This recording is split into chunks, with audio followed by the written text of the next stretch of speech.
ఒకరోజు ఒక అడవిలో కొన్ని ఏనుగులైతే ఆహారం తింటూ ఉంటాయి. కొంత సమయానికి ఏనుగుల రాజు అయినటువంటి ఒక ఏనుగుకి దాహం వేస్తుంది. వేయగానే అది పక్కనే ఉన్నటువంటి కొలను దగ్గరకైతే వెళ్తుంది నీరు తాగడానికి.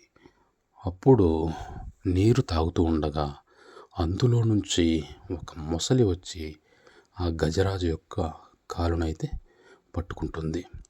గజరాజు యొక్క పాదాన్ని పట్టుకున్నటువంటి మొసలి దానికి ఉన్నటువంటి బలాన్ని ఉపయోగించి ఏనుగుని నీటిలోకి లాగడానికి ప్రయత్నిస్తుంది. అదేవిధంగా గజరాజు కూడా తన కాలుని విడిపించుకోవటానికి బయటకు లాగడానికి ప్రయత్నిస్తూ ఉంది. అయితే ఇది కొంత సమయం వాటి మధ్య ఘర్షణ అయితే జరుగుతుంది. ఎంతకు తన బలాన్ని ఉపయోగించిన మొసలి ఏనుగు కాళ్ళు వదలకపోయేసరికి చేసేది లేక ఆ కొలంలోనే ఒక తామర పువ్వు ఉండగా దాన్ని తీసుకుని ఏనుగు వైకుంఠపురంలో ఉన్నటువంటి శ్రీ మహావిష్ణువు అని అయితే వేడుకుంటుంది.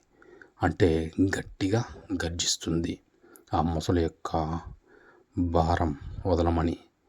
అప్పుడే ఆ అరుపుకి వైకుంఠం మొత్తం దద్దరిల్లిపోతుంది.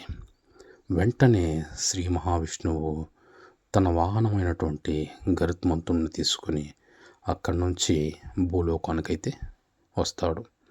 భూలోకానికి వచ్చినటువంటి విష్ణుమూర్తి ఆ గజరాజు కాళ్ళు పట్టుకున్నటువంటి ముసలిని విష్ణుమూర్తి సంహరించేస్తాడు.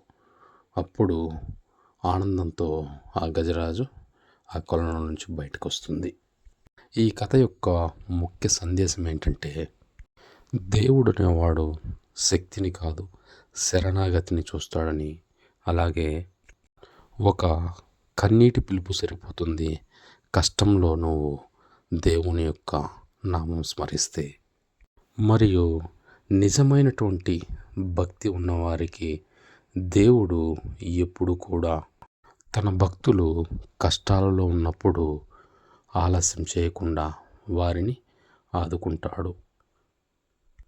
ఇదే ఈ కథ మనకు చెప్పేటువంటి సందేశం.